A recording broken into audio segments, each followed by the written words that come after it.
নমস্কার বন্ধুরা, কেমন আছো তোমরা সবাই? আশা করছি সবাই ভালো আছো, আমরাও ভালো আছি। আমার পরিবারের সকলকে অনেক স্বাগত জানাই। আজকে বৃহস্পতিবার আর এখন বাজছে 11:30, প্রায় 12টা মতো বেজেই গেছে। আর আমি চান টান করে চলে এসেছি। তোমাদের আগের একটা ভিডিওতে বলেছিলাম যে এই ঘরটা একটু গোছাতে হবে, মানে মিটকেসের ভিতরে কৌটোগুলো সব ভরতে হবে। তাই মা মিটকেসটা একটা ঠিক জায়গায় বসিয়ে দিল। ওটা আমি তো ধরতে পারবো না এখন, কিন্তু সাহায্য করার অন্য মানুষও বাড়িতে আছে, কিন্তু তারা সাহায্য করার মতো নয়, তারা জ্ঞান দেওয়ার মতো মানুষ। আমার দ্বারা যেটুকু সাহায্য করা হচ্ছে এখন, সেটুকুই আমি সাহায্য করার চেষ্টা করছি। তবে সবাই বলে যে মেয়ে থাকলে নাকি মায়ের সাহায্য করে, কিন্তু কখন করে? যখন সাহায্য করার সময়টা আসে তখন তো তার বিয়ে হয়ে সে শ্বশুর বাড়ি চলে যায়, আর সে তারপরে অতিথির মতো বাবার বাড়ি আসে। তাহলে মায়ের সাহায্যটা সে করলো কখন?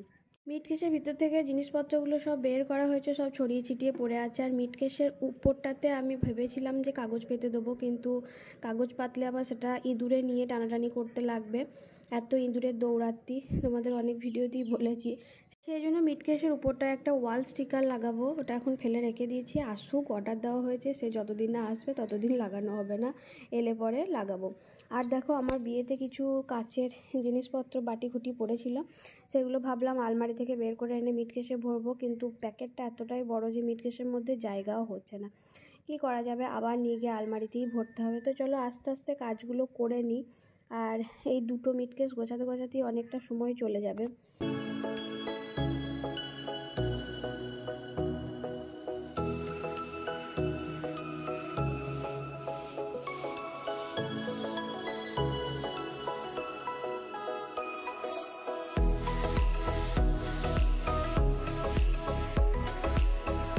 দেখলে ঘরটা একদম সম্পূর্ণ ছড়িয়ে ছিটিয়ে পড়ে আছে। ওই মিটকেসটায় কৌটোগুলো ভরা হয়েছে। এবার এখানে বাসনপত্রগুলো একটু গোছগাছ করে রাখছি। আর সব কিছুই আমাদের একটু সিকিওর করে রাখা হয়, কারণ চোরের উপদ্রব বেশি, তারা সব কিছু নিয়ে টানাটানি করে।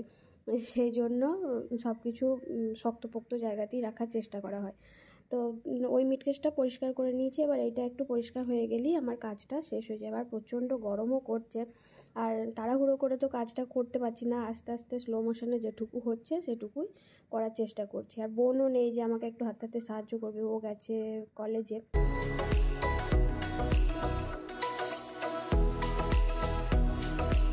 সুন্দর রং করা কালারফুল ছাদ দেওয়া ঘরবাড়ি কে না চায় বলো? সবাই চায় যে আমার ঘরবাড়ি একটু সুন্দর হবে, কিন্তু সেই সামর্থ্যটা তো থাকতে হবে যেটা দিয়ে ঘরবাড়িটা সুন্দর করা যাবে।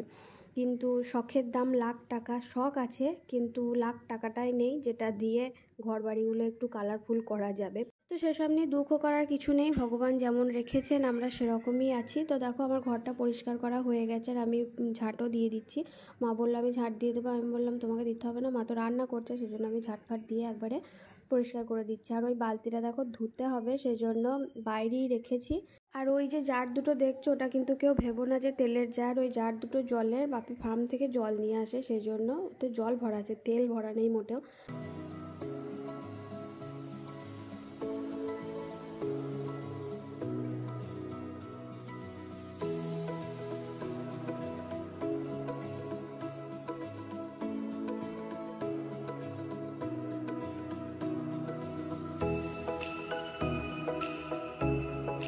সব গোছানো কমপ্লিট, আমি হাত পা ধুয়ে চলে এসেছি। এবার তোমাদের দেখাই, চলো কোথায় কি রাখলাম। এই যে দেখো, ঢুকে গেছি ঘরের মধ্যে। আর এইটা ছোট মিটকেস, এগুলো তো রাখার জায়গা পাইনি, এগুলো আবার আলমারিতেই ভরতে হবে, সেই জন্য ওর ওপরে রেখে দিয়েছি, ওটা আলমারিতে ভরে দেবো। আর এর মধ্যে দেখো যত রকমের কৌটো, বিস্কুট, চানাচুর, লঙ্কা, এটা সেটা সব কৌটোগুলো রেখেছি। আর এই দেখো বড় মিটকেস, এর ওপরে ওয়াল স্টিকার পাতা ছিল, কিন্তু সেটা ছিঁড়ে গেছে। এ দেখো, এখানে যত রাজ্যে টিফিন কৌটো, প্লাস্টিক, তারপর প্লেট, মিক্সার, এইসব রেখেই ভর্তি হয়ে গেছে জিনিসপত্রতে। আর এইগুলোর কোনো ব্যবস্থা আমি করতে পারিনি, এগুলো একটু ভারী জিনিস, ওটার ব্যবস্থা মা করে দেবে।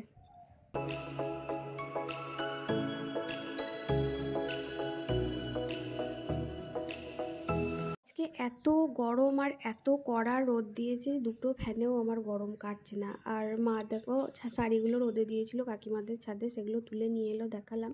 তো চলো দুপুরের খাবারটা খেয়ে নিই। আজকে রান্না হয়েছে পুঁই কচু কুমড়ো দিয়ে তরকারি, আর চিকেনের একটু পাতলা করে ঝোল, আর চুনো মাছের টক। আজকের ভিডিওটা এখানেই শেষ করছি। যদি ভিডিওটা তোমাদের ভালো লাগে তাহলে লাইক, কমেন্ট, শেয়ার আর এই ছোট্ট চ্যানেলটিকে সাবস্ক্রাইব করে পাশে থেকো। আজকের মতো টাটা, বাই বাই, আবার যেন দেখা পাই।